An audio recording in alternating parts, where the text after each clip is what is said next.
Gbogbo ibi tí ẹ bá ti láǹfààní láti máa wò wá, a kú kí yín, ẹ kú dédé àsìkò yìí. Ẹ jẹ́ á dúpẹ́ lọ́dọ̀ Ọlọ́run fún social media. Social media ló dàbí jagunjagun tó ń jà fún mẹ̀kúnnù, tó ń jà fáráàlú. Torí tá a bá gbé ọkàn lé àwọn media, èyí tó jẹ́ aládàáni àti èyí tó jẹ́ tìjọba, ó ṣeé ṣe kẹ́nìkẹ́ni má mọ nǹkan tó ń ṣẹlẹ̀. Ó ṣeé ṣe kó jẹ́ pé irọ́ ni wọ́n máa pọ́n léwé fún wa léyìí tó tiẹ̀ ń ṣẹlẹ̀ lọ́wọ́lọ́wọ́. Ó lójú àwọn ìṣẹ̀lẹ̀ tó ń ṣẹlẹ̀ tẹ́ ẹ lè rí láyé ìsìn. Ìyẹn lọ̀rọ̀ àwọn iléeṣẹ́ ìròyìn kọ̀ọ̀kan nísìn ló fi jọ̀ọ̀yàn lójú. Torí pé ìròyìn míì tó yẹ kẹ́ ẹ rí lọ́dọ̀ wọn, orí social media lẹ ti máa rí. Ẹ mọ̀ wá wò wípé kí ló ṣẹlẹ̀ táwọn ará bí ò gbé ìròyìn yẹn. Social media gbẹyẹ lọ́wọ́ wọn nítorí òdodo ọ̀rọ̀ àti nǹkan téèyàn ń rí lórí social media. Half of nǹkan tó ṣẹlẹ̀ ńgbà míì àwọn aráàlú allegedly wọ́n ní àwọn iléeṣẹ́ tẹlifíṣàn, ìwé ìròyìn kankan ni wọ́n ń gbé jáde. Wọ́n ní allegedly bíi kéèyàn 30 ó kú, kán ní 2 péré ni. Ṣùgbọ́n ẹ má gbàgbé, ọ̀pọ̀lọpọ̀ àwọn iléeṣẹ́ ìgbóhùnsáfẹ́fẹ́ àti tìròyìn yìí, ìjọba àti àwọn aládàáni ló ní ọ̀pọ̀lọpọ̀ ẹ̀. Ọ̀pọ̀lọpọ̀ àwọn aládàáni dẹ̀ rèé, olóṣèlú ni wọ́n. Ṣé àwọn tó wá ń ṣiṣẹ́ ńbẹ̀, ẹ rò pé wọ́n ó tú wọn láṣìírí? Àbí wọ́n ó sọ ìṣẹ̀lẹ̀ tó lè ba ibi tí wọ́n ti ń jẹjẹ́, tí wọ́n ti ń rí sálárì wọn? Ìdí nìyẹn tá a fi ní thank God for social media. Though Sultan Sokoto jáde, ó ní terrorist ní social media. Ìdí ni pé social media ń tú àṣírí ọ̀pọ̀lọpọ̀ ibi tí àwọn olóṣèlú àti àwọn agbésùnmọ̀mí tí wọ́n ń ṣe. Ó ń jẹ́ kí gbogbo àgbáyé orí wọn. Bí bẹ́ẹ̀ kọ́, silently ni wọ́n máa run gbogbo orílẹ̀-èdè Nàìjíríà, ní wọ́n dẹ̀ máa bayé orílẹ̀-èdè Nàìjíríà jẹ́. Now, ọ̀gbẹ́ni ọmọ Amẹ́ríkà tó ń tú àṣírí gbogbo àwọn agbésùnmọ̀mí bí wọ́n ṣe ń pa àwọn èèyàn ní Middle Belt. Ẹ má gbàgbé pé ó ti kúrò lórílẹ̀-èdè Nàìjíríà. Nígbà tó ń lọ, a sọ fún yín, bó fi òun sílẹ̀, ó sọ fún Gumi wípé àti Ṣèwàrí pé òun lọ o, òun retí Nàìjíríà rere, kí wọ́n sì bá àwọn agbésùnmọ̀mí tí wọ́n ń pè ní brọ́dà àwọn sọ̀rọ̀, kán yé fẹ̀mí àwọn èèyàn ṣòfò mọ́. Òun retí ọjọ́ tí Nàìjíríà ó dára. Nígbà tó lọ, kò ṣàdédé lọ, ṣùgbọ́n nígbà tó lọ, ìkọlù yìí tún pọ̀. Kò sẹ́ni tí ó tú àṣírí wọn mọ́. Fídíò àwọn ìkọlù yẹn mélòó lẹ wá ń padà rí níta tó bá ṣẹlẹ̀ ní Middle Belt? Ọmọkùnrin yìí ló máa lọ ọbẹ̀. A fẹ́ràn irọ́ lórílẹ̀-èdè Nàìjíríà. Ọ̀pọ̀ àwọn oníròyìn, àwọn mídíà orílẹ̀-èdè Nàìjíríà, wọ́n wá tún ń pọ́n irọ́ léwé nítorí àtijẹ àbí nítorí wọ́n gbowó lọ́wọ́ ìjọba tí ẹ̀mí àwọn ènìyàn aráàlú tí ò wá nítumọ̀ sáwọn náà. Allegedly, ṣé bẹ́ẹ̀ ni? Question ni. Arákùnrin yẹn, má gbàgbé pé Gumi bọ́ọ̀tà, ó ní kí wọ́n deport ẹ̀, pé ó ń kọ̀ sí wàhálà,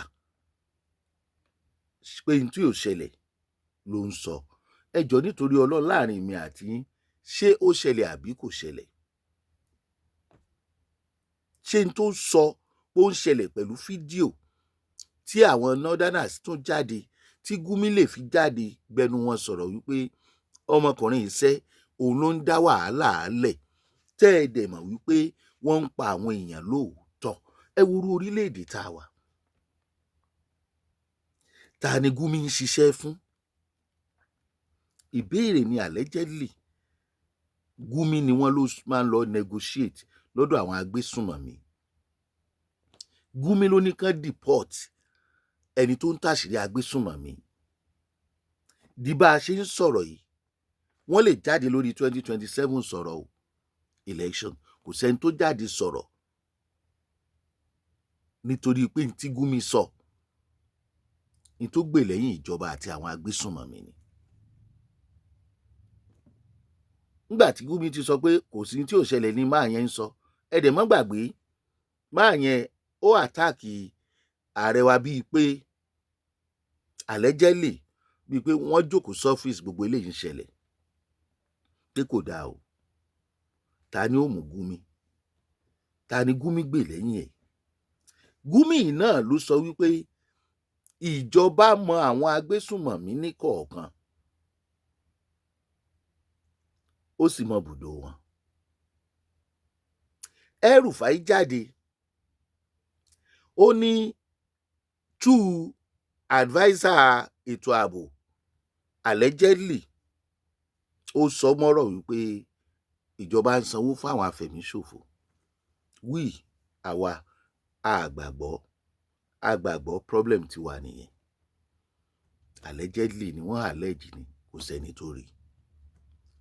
ṣùgbọ́n gbogbo eléyìí tó ń lọ yìí a gbè fún agbẹnusọ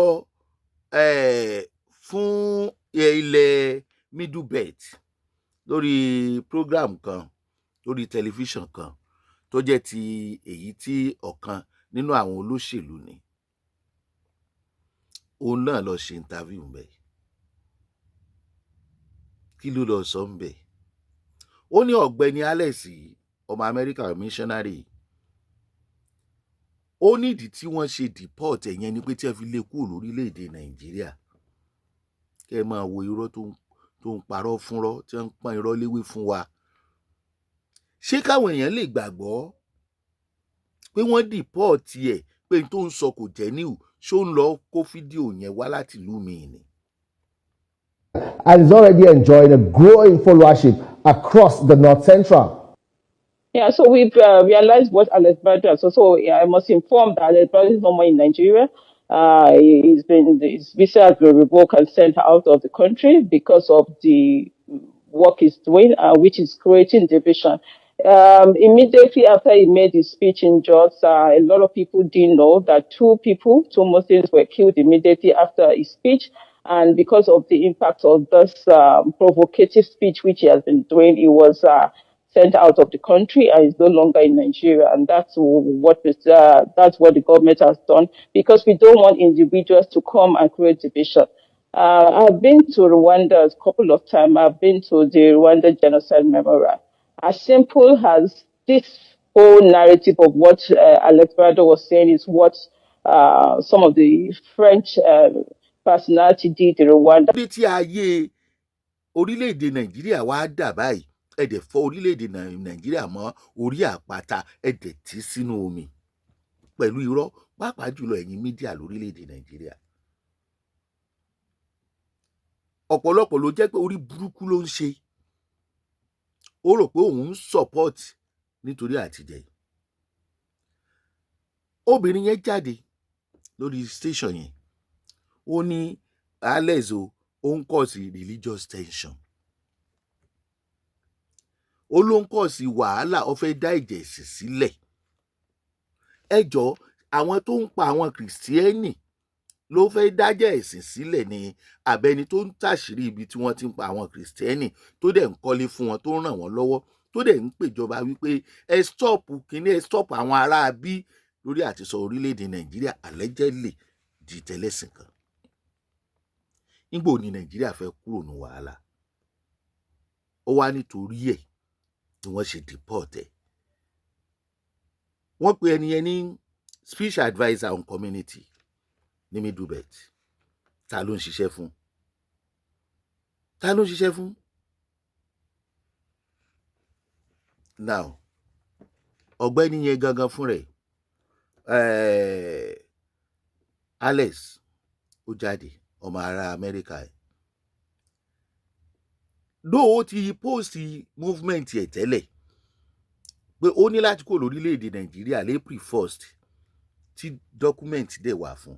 ṣé yóò torí pé Gumi sọ̀rọ̀ arrangement tó ti ní nígbà tí wọ́n ń sọmọ Nàìjíríà bíi tiwa? ọmọ Nàìjíríà ló fẹ́ràn ranù, ẹni ẹlẹ́ni á bá tiẹ̀ lọ, kò ní sọ́rí olórí káwòdì wá gbé tiẹ̀. ó wá ṣe fídíò. That I'm hearing this. And the reality is that it was DSS that was literally protecting my life from evil people in Nigeria. They were ordered by the government to ensure that nothing would happen to me.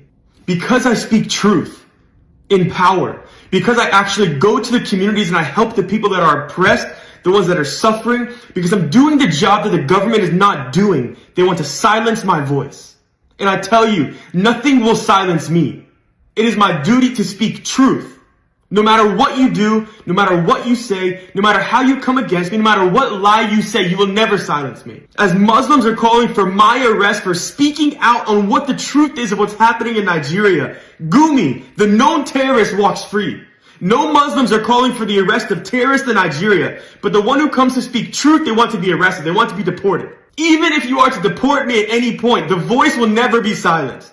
Truth will prevail. I stand for goodness, I stand for righteousness, I stand for justice. And those are the things that any government, any country should rest upon. Even 2 hours before my flight, I was at News Central in Abuja doing a live interview. Where was the deportation?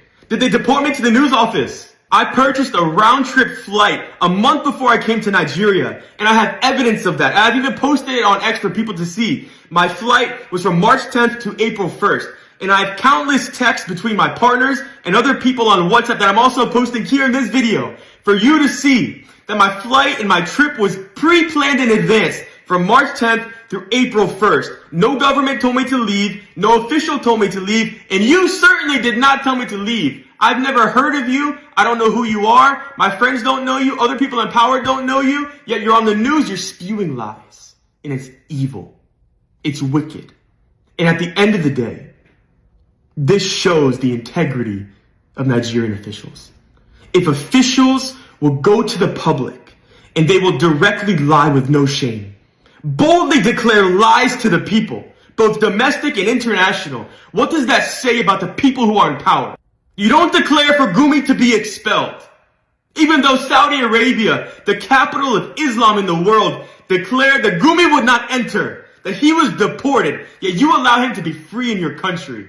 But you call for me to be arrested. Nigerians are waking up. You may have been able to lie in the past and win, but that time is no more.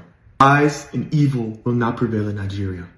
Not for Christians, not for Muslims, not for any person who is oppressed, not for any person who is killed, not for any person who is dealt injustice by the hands of the government. My heart is that Nigeria would be free from oppression, that people would be able to live in peace.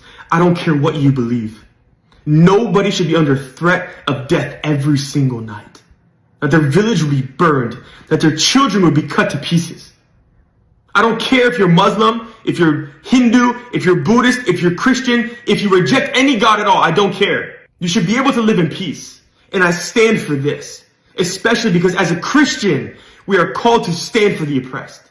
We are called to be the voice of the voiceless. And if doing these such things is a crime, I'm guilty as charged. Even if you succeed that I would never step foot into Nigeria again, the seeds of my voice have been planted.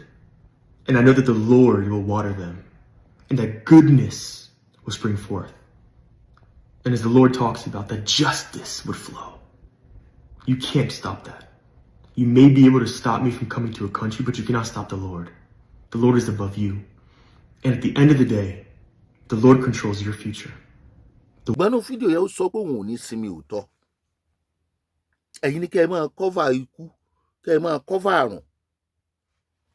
Ẹ̀yin ni kẹ́ ẹ máa cover, kẹ́ ẹ máa daṣọ bò ó. Òun ní àjò tóun fẹ́ rìn lòun fi lọ. Òun ní láti prove ara òun. Ó sọ débi pé Nàìjíríà wicked.